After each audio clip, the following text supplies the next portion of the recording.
Bismillahirrahmanirrahim. Assalamu alaikum student. Student, our today topic is translation. What is translation?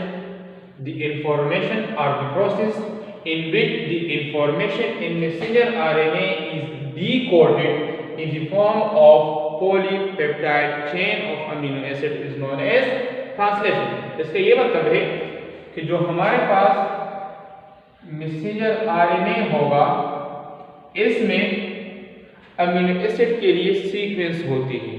Amino acid के sequence के लिए information होगी और वो information in the form of code, जो code अब मैसेंजर आरएनए में है ये ट्रांसलेट होके अमीनो एसिड अरेंज होंगे। तो अमीनो एसिड का अरेंज होना, सीक्वेंस वाइज अरेंज होना, that is known as protein synthesis. So यहाँ भी जो मैसेंजर आरएनए से amino acid sequence wise arrange होंगे, ये पूरा प्रोसेस आपके पास होता है 4 स्टेप में। फर्स्ट आपके पास होगा activation of amino acid, formation of initiation complex, third one is allocation and the last one is termination. कैसे स्टार्ट होगा? ऑलरेडी आपके पास है मैसेंजर आरएनए और ये मैसेंजर आरएनए का है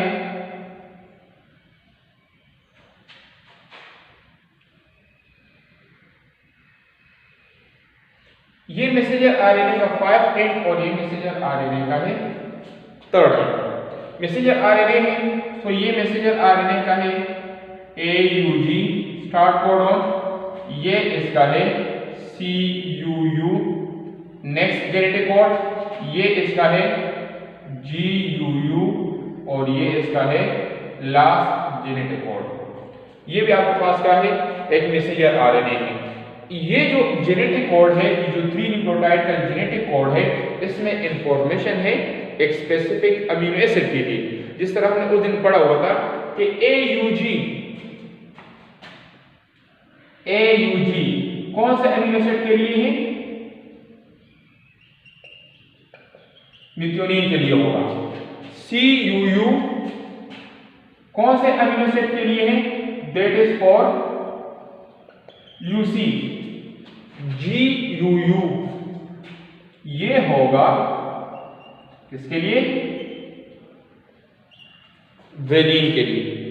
और जो लास्ट में UGA है ये होता है स्टॉप कोडॉन और AUG आपके पास है स्टार्ट कोडॉन। सो क्या होगा? अब जिस अमीनो एसिड के लिए फर्स्ट जेनेटिक कोड प्रेजेंट होगा वो अमीनो एसिड एक्टिवेट होगा। सो इसी वजह से जो ट्रांसलेशन का प्रोसेस स्टार्ट होता है वो होगा एक्टिवेशन ऑफ अमीनो एसिड से। यहाँ पे एक्टिवेशन ऑफ अमीनो एसिड जो ट्रांसलेशन का फर्स्ट स्टेप बी है, इस फर्स्ट स्टेप में जिसमें हमारे पास अमीनो एसिड एक्टिवेट होगा, वो किस तरह एक्टिवेट होगा? उसके साथ अटैच होगा ट्रांसफर आरएनए। क्या होगा? वो फर्स्ट अमीनो एसिड जिसके लिए मैसेंजर आरएनए के ऊपर जेनेटिक कोड है AUG, वो अमीनो एसिड जो मिथ्योनिन है वो एक्टिवेट होगा। कौन एक्टिवेट करेगा? Transfer RNA. But in the presence of enzyme, उस एंजाइम को हमने कहना होगा aminoacyl transfer RNA synthase. Aminoacyl transfer RNA synthase क्या करेगा? ये ट्रांसफर आरएनए को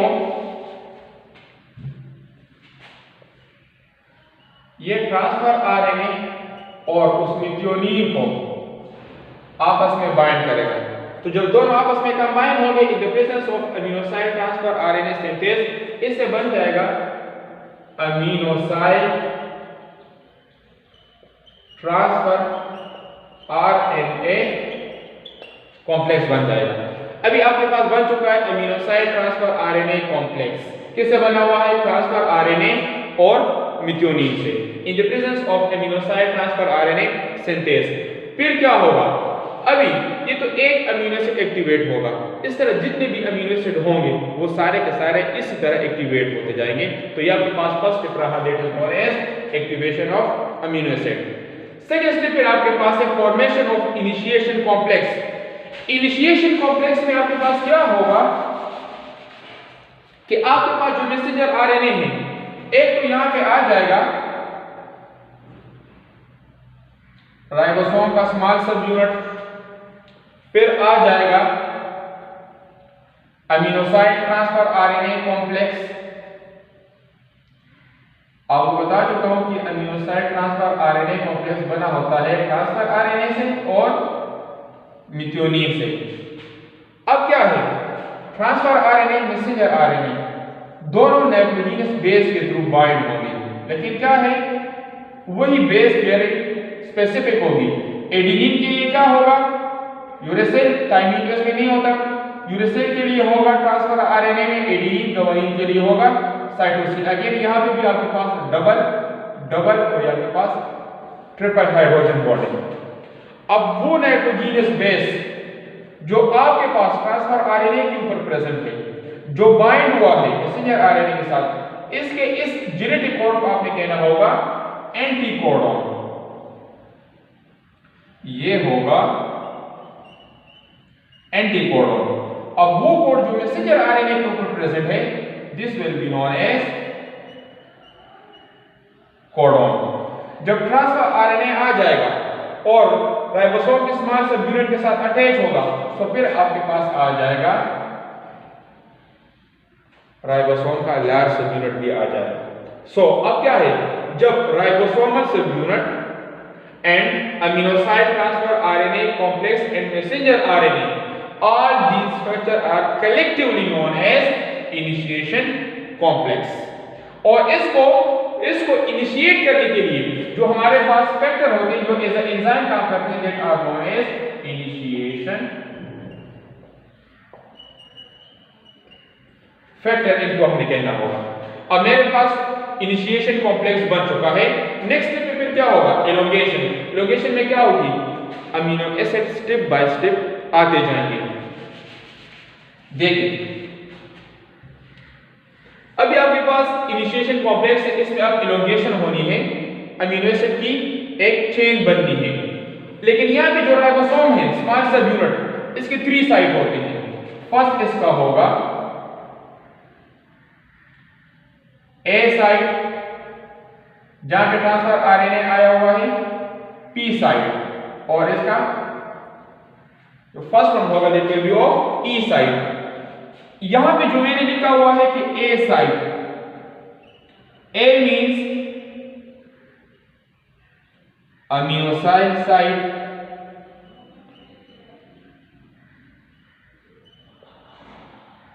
पेप्टिडाइल साइड और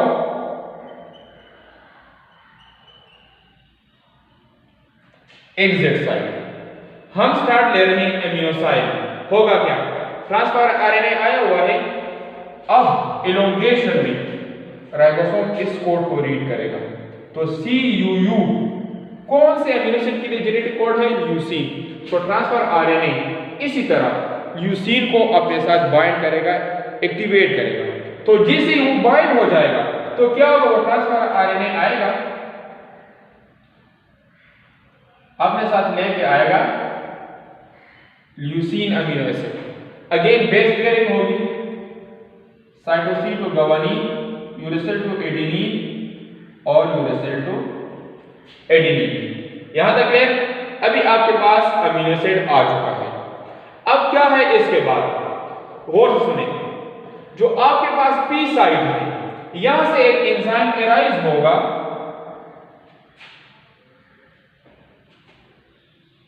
AUG पहले से, और CUU, GUU, UGA। हम कौन सी कंडीशन में हैं,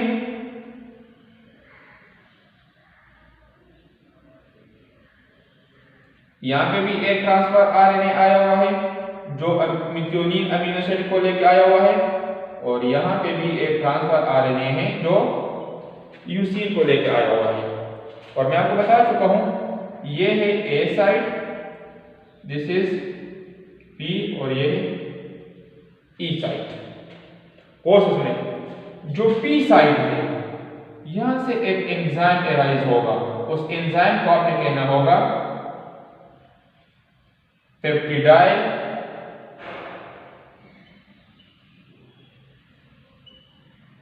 ट्रांसफेरेज।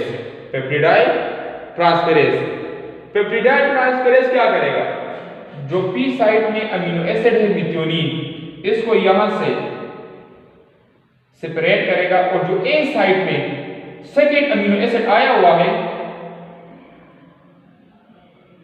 उसके साथ बाइंड करेगा। तो इसके दरमियान पेप्टाइड बॉन्ड की फॉर्मेशन हो जाएगी। ये भी क्लियर। फिर क्या है, जब अमीनो एसिड पी से रिमूव होकर ए साइड के अमीनो एसिड के साथ अटैच होगा, तो फिर क्या होगा, ये राइबोसोम एक जेनेटिक कोड आगे जाएगा। फिर क्या होगा आपके पास, तो जैसे ये आगे जाएगा, अब राइबोसोम कहां पे आ चुका है, नेक्स्ट जेनेटिक कोड पे आ चुका है। देखिए पहले किस तरह था, अब यहां पे किस तरह है, ऐसी बात है। फिर क्या है आपके पास, जैसे राइबोसोम एक जेनेटिक कोड आगे जाएगा, इस प्रोसेस को हमें कहना होगा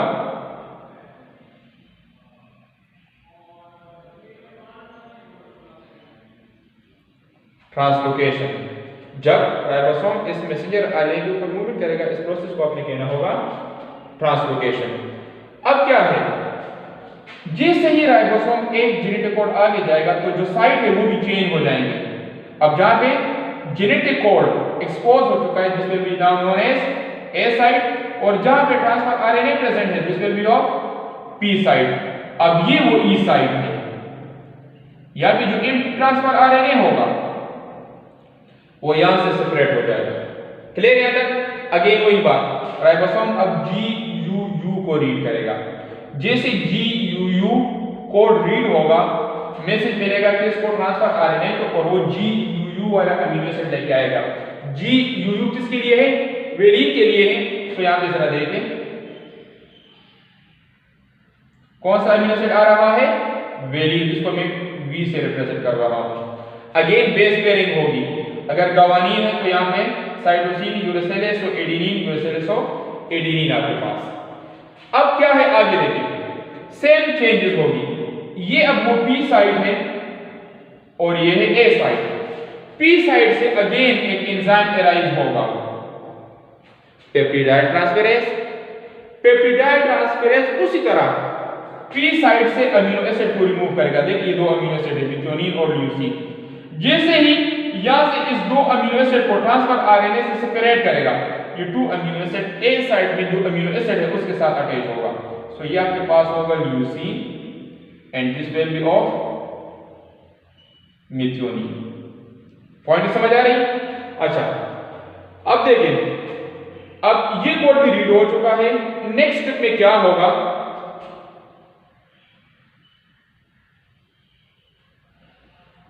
AUG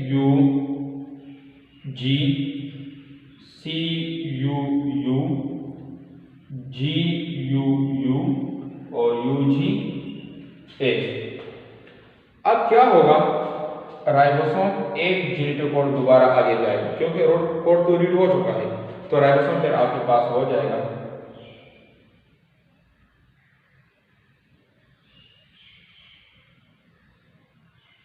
और GUU पे आपके पास ट्रांसफर आरएनए है, और इसके पास कौन कौन से अमीनो एसिड है, वेलिन है और ल्यूसीन है और मिथ्योनिन है। तो जब राइबोसोम एक कोड आगे जाएगा, अगेन ट्रांसलोकेशन, अब अगेन ये ए साइट होगा, और जहां पे अमीनो एसिड प्रेजेंट है that is known as P site. और मैंने आपको बता दिया था कि पी साइट को क्यों कहते हैं, क्योंकि यहां पे पेप्टिडाइल या पे पेप्टाइड बॉन्ड की फॉर्मेशन होगी। ए साइट क्यों कहते हैं, क्योंकि यहाँ पे अमीनोसाइल नए ट्रांसफर आरएनए आते हैं।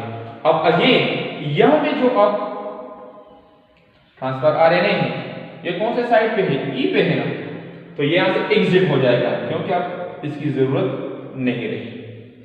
अब देखिए अब क्या होगा, राइबोसोम अब इस कोड को रीड करेगा और ये आप लोगों के पास टर्मिनेशन का स्टेप भी यहाँ से स्टार्ट हो जाता है। राइबोसोम इस कोड को रीड करेगा UGA, लेकिन UGA तो आपके पास स्टॉप कोडॉन है, इसमें किसी भी अमीनो एसिड के लिए इंफॉर्मेशन नहीं है, तो जिसकी वजह से ट्रांसफर आरएनए को मैसेज नहीं मिलेगा। तो जब ट्रांसफर आरएनए को मैसेज नहीं मिलेगा तो आपके पास फिर अमीनो एसिड भी यहाँ पे नहीं आएंगे। फिर यहाँ पे मेरे पास होते हैं कुछ enzyme that are known as releasing factor. Releasing factor क्या करेंगे, रिलीजिंग फैक्टर ये करेंगे कि जो पी साइड में ट्रांसफर आरएनए के साथ 3 अमीनो एसिड का एक जो चेन बना हुआ है, मिथियोनिन, ल्यूसीन और वेलिन, ये इस ट्रांसफर आरएनए से सेपरेट हो जाएगा। ट्रांसफर आरएनए खुद भी सेपरेट हो जाएगा, मैसेंजर आरएनए ये भी सेपरेट हो जाएगा, राइबोसोम के स्मॉल और लार्ज सेल यूनिट ये भी सेपरेट हो जाएंगे। ये एज इट इज साइटोप्लाज्म में ही होंगे, लेकिन जो आपके पास है 3 अमीनो एसिड का जो चेन है यही आपके पास वो प्रोटीन है। इसमें फिर primary, secondary, tertiary, quaternary structure बनेंगे और इस तरह आपके पास फिर बन जाएगा प्रोटीन और ये आपके पास टर्मिनेशन का स्टेप भी कंप्लीट हो चुका है। तो हमने देख लिया कि पहले मैसेंजर आरएनए था, अब उसे क्या बन चुका है, प्रोटीन बन चुका था। तो यहाँ पे जो इंफॉर्मेशन थी उसकी ट्रांसलेशन होकर प्रोटीन की सिंथेसिस हो चुकी है। तो ये आपके पास रहा ट्रांसलेशन का प्रोसेस।